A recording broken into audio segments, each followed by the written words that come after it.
है। संजय शिरसाट ने कहा कि वे एक मतदाता होने के नाते मतदान करने आए हैं और जो नगर सेवक चुने जाएंगे उनसे अच्छा काम करवाना उनकी जिम्मेदारी होगी। उन्होंने भावी नगर सेवकों को शुभकामनाएं भी दी। चुनाव प्रक्रिया पर बोलते हुए शिरसाट ने कहा कि इतनी बड़ी मशीनरी होने के बावजूद कुछ जगहों पर तकनीकी दिक्कतें आई।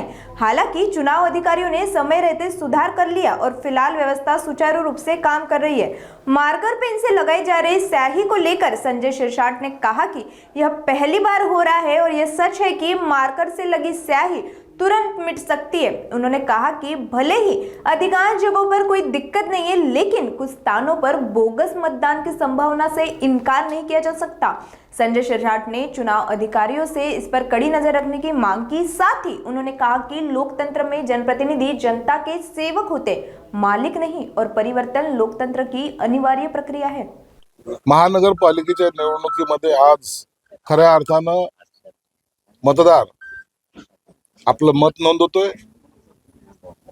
या महानगरपालिकेचे सेवक कसे असावेत याचा निर्णय आज मतदार घेणार आहे।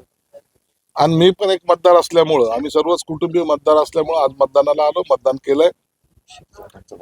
निश्चितच या महानगरपालिकेमध्ये जे नगरसेवक निवडून जातील त्यांच्याकडून चांगल्या पद्धतीचं कामकाज करून घेणं ही माझी जबाबदारी राहणार आहे। म्हणून त्यांना जे काही भावी नगरसेवक असतील त्यांनाही माझ्या शुभेच्छा आहेत। जनरली इतक्या मोठ्या मशीनी वगैरे असतात, परंतु एक दोन चार ठिकाणी असं होतं।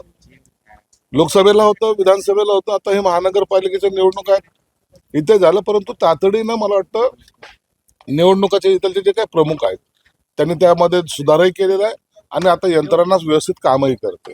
नाही, मार्कर पेनने खरं तर शाई लावणं हा मला वाटतं हे पहिल्यांदा असं घडतंय आणि शाई हे मार्कर पेन ताबडतोब निघल्या पण जाते, हे सत्य आहे।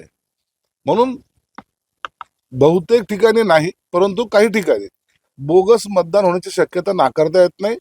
यावर जे काही प्रतिनिधी आहेत किंवा जे काही अधिकारी आहेत यांनी कडक लक्ष ठेवलं पाहिजे। भाजपकडून काय केले गेलं याच्याबद्दल मला कल्पना नाहीये, परंतु जे काही ते वेगवेगळे स्टेटमेंट येतात त्यावर निश्चितच मी एक सांगेल की आपण लोकशाहीमध्ये जनतेचे सेवक आहोत ही भावना आपण ठेवली पाहिजे।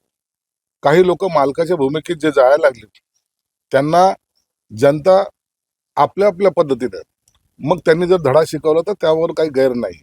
परिवर्तन दरवेळेला झालंच पाहिजे। विरोधी जे आज आहेत ना तेच काही काळपूर्वी ते बाकावर होते आणि शहराचा झालेला भकास विकास याचा आता परिवर्तन करण्याची वेळ आलेली। शहर आता गतीने पुढे जाईल एवढं मात्र निश्चित आहे।